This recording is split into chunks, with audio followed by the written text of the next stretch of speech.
The Chennai shopping mall శ్రావణ సంబరం KG sale నక్షి జ్యువెలరీ మేళా ఫ్లాట్ 50% ఆఫ్.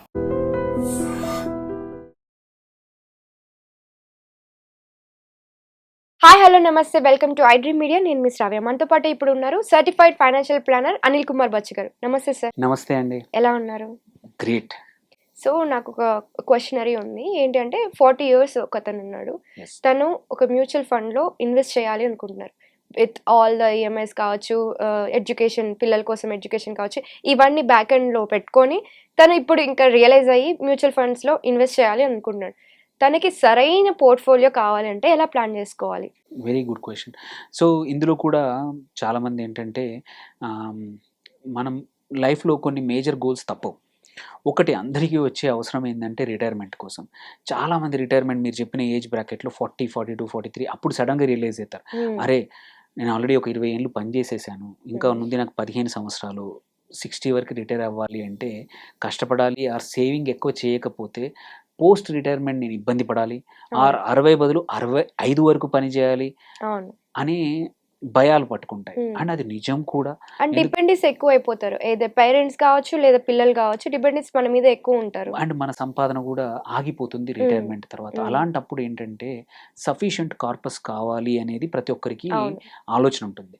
సఫిషియంట్ కార్పస్ ఒక్కొక్కరికి ఒక్కో రకంగా ఉండొచ్చు, బట్ మినిమం మాత్రం 3 to 4 crores ఉండడం అనేది ఈ కాలంలో, ఎస్పెషల్లీ ఇప్పుడు కరెంట్లీ ఉన్న లైఫ్ స్టైల్కి కానీ అలాంటి లైఫ్ స్టైల్ నువ్వు మెయింటైన్ చేయాలంటే మాత్రం ఒక 3-4 కోట్ల కార్పస్ ఉంటే ఏంటంటే దాని నుంచి వచ్చే రిటర్న్స్ ఒక 10-12% అనుకున్నా కానీ మంచి డీసెంట్ ఇప్పుడు ఉన్న లైఫ్ స్టైల్ కూడా 20 సంవత్సరాల తర్వాత, 15-20 సంవత్సరాల తర్వాత మెయింటైన్ చేయాలంటే ఆ మాత్రం కావాల్సిందే కార్పస్.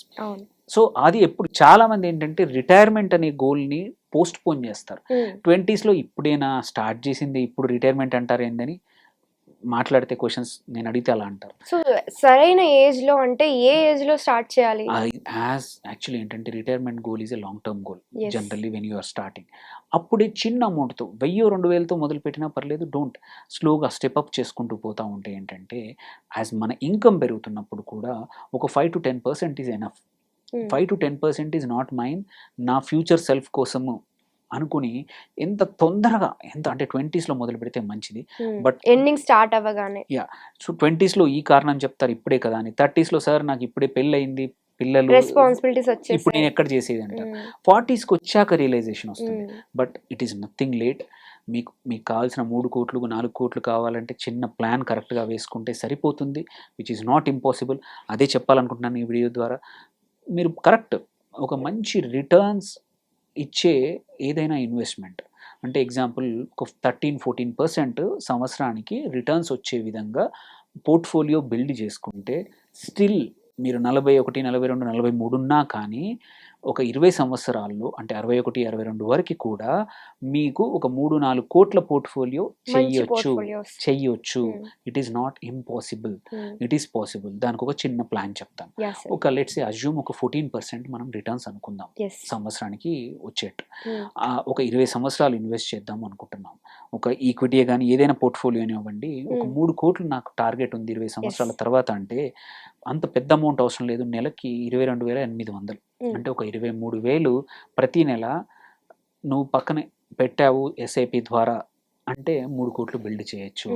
అదే నీకు 4 కోట్లు కావాలి అంటే 30,400. ఈ అమౌంట్ చాలామంది ఎవరైతే గవర్నమెంట్ ఎంప్లాయీసే కానివ్వండి, మోస్ట్ ఆఫ్ ద ఎంప్లాయీస్ ఎవరైతే 40sకి వచ్చాక ఈ అమౌంట్ సేవ్ చేయడం అనేది ఇంపాసిబుల్ కానే కాదు. It is totally possible. ఎందుకంటే చాలామంది అప్పటికే కొన్ని ఇన్వెస్ట్మెంట్లు చేసి ఉంటారు, వాటి ద్వారానే అనుకోవచ్చు, ఎగ్జిస్టింగ్ శాలరీ ద్వారా కూడా వితౌట్ స్టెప్ అప్ కూడా you can reach this number. కాకపోతే ఇంపార్టెంట్ ఏంటంటే ఇక్కడ 14% ఎలా వస్తాయి అనే క్వశ్చన్ వస్తుంది అందరికీ కూడా. ఎందుకంటే మీరు ఫిక్స్డ్ ఇన్కమ్ 7-8-9% కన్నా ఎక్కువగా రాదు. కాకపోతే ఏంటంటే ఎందుకే ఇట్లాంటి టైంలో కూడా కొంచెం equity are equity mutual fund exposure అనేది హెవీగా ఉండాలి. జనరల్గా మనం ఏమంటామంటే 45-50కి వచ్చేప్పటికి, 42-43కి వచ్చేప్పటికి 30% వరకు డెట్ ఉండాలి. బట్ డెట్ని కొంచెం తక్కువ చేసుకొని 70-80% అనేది ఈక్విటీ కానీ ఆర్ ఈక్విటీ మ్యూచువల్ ఫండ్స్లో కూడా మంచిగా వచ్చే పోర్ట్ఫోలియోని బిల్డ్ చేసుకొని, మీకు తెలిస్తే సరే ఒక ఫండ్ మేనేజర్ ఒక మీ అడ్వైజర్ ద్వారా కూడా బిల్డ్ చేసుకోవచ్చు. 80% వరకు go up to equity. Equity. ఇంకొక 10% వరకు బ్యాలెన్స్ అడ్వాంటేజ్ కానీ ఆర్ Gold మల్టీ ETFs. యాసెట్లో కానివ్వండి, ఒక 5 to 10% గోల్డ్ కానీ గోల్డ్ ఈటీఎఫ్స్లో పెట్టుకొని ఇలా చేసుకుంటే అంటే 3-4 రకాల డైవర్స్ గా. డైవర్సిఫై చేసుకొని but heavy on equity okay. పెట్టుకుంటే ఇంత లాంగ్ పీరియడ్లో 15 to 20 years పీరియడ్లో కంపల్సరీ మల్టిప్లై అవుతుంది. అండ్ 13-14 కాదు 15 కూడా వచ్చే అవకాశాలు ఉన్నాయి. బట్ 14% దగ్గరే మనం అనుకున్నట్టు. So there is no delay. చాలామంది అయిపోయింది ఇంకా అయిపోయింది, నథింగ్ హ్యాపెండ్. ఈవెన్ 42 దగ్గర అయినా సరే 43 దగ్గర అయినా సరే డిసిప్లిన్డ్గా నేను నెలకి 23,800 సేవ్ చేస్తే 22,800 సేవ్ చేస్తే 3 కోట్లు బిల్డ్ చేయొచ్చు 14% దగ్గర. ఆర్ 30,500 చేస్తే మీకు 4 కోట్లు కూడా చేయొచ్చు. There is never late. Only just that మన మైండ్ సెట్ మారాలి. మనం అనుకున్న గోల్ సాధించాలనే స్ట్రాంగ్ విల్ పవర్ ఉండాలి. ఎటువంటి ఖర్చులు వచ్చినా నేను ఆ ఖర్చులను తగ్గించుకుంటాను, కానీ నేను చేద్దాం అనుకునే ఎస్ఐపి నాకు కావాల్సిన కార్పస్ నాకు కావాలి, నా ఫిక్స్డ్ రిటైర్మెంట్ గోల్ ఉండాలి. Fixed goal and fixed mind set ఉంటే మాత్రం మంచి పోర్ట్ఫోలియో రెగ్యులర్గా ఎట్ ది సేమ్ టైం మనం చేసిన ఇన్వెస్ట్మెంట్స్ కరెక్ట్గా ఉన్నాయా లేదా అనేది ఎవ్రీ 6 months కన్నా 1 year కన్నా రివ్యూ చేసుకుంటా ఉండి, మీకు తెలిస్తే సరే లేదంటే ఒక అడ్వైజర్తో మాట్లాడి నలుగురిని కనుక్కొని రివ్యూ చేసుకుంటా పోతా ఉంటే మీ గోల్ కంపల్సరీ మనం అనుకున్నది రీచ్ అవ్వచ్చు. There is never late. చాలామంది బాధపడతా ఉంటారు, నాకు రిటైర్మెంట్కి సరిపడా ఉండదు, నేను 60 కాదు 65, 70 వరకు కూడా పని చేయాల్సి అవసరం లేదు. యూ కెన్ స్టార్ట్ లేట్ అయినా సరే 40లో కూడా మొదలుపెట్టిన వాళ్ళు కూడా మంచి రిటర్న్స్తో ముందుకు వెళ్తారు. ఇట్ ఆల్ డిపెండ్స్ ఆన్ ఏంటంటే మైండ్ సెట్ మారాలంతే. ఓకే. సో ఇది చేసుకొని ఒక మంచి డైవర్సిఫైడ్ పోర్ట్ఫోలియో క్రియేట్ చేసుకుంటే ఈజీగా 3 to 4 crores మాత్రం at the age of 40 also start చేసినా బిల్డ్ చేయొచ్చు. ఓకే. 3 monthsకి ఒకసారి హెల్త్ చెక్ అనేది ఎలాగైతే అవసరమో 6 monthsకి ఒకసారి మనకి ఫండ్ రివ్యూ అనేది కూడా అవసరం అంటారు. ఎస్, పోర్ట్ఫోలియో చెక్ అనేది very important. Any market related investments ఏవైనా ఉన్నాయంటే మాత్రం అయినంత వరకు రివ్యూ అనేది చాలా ఇంపార్టెంట్.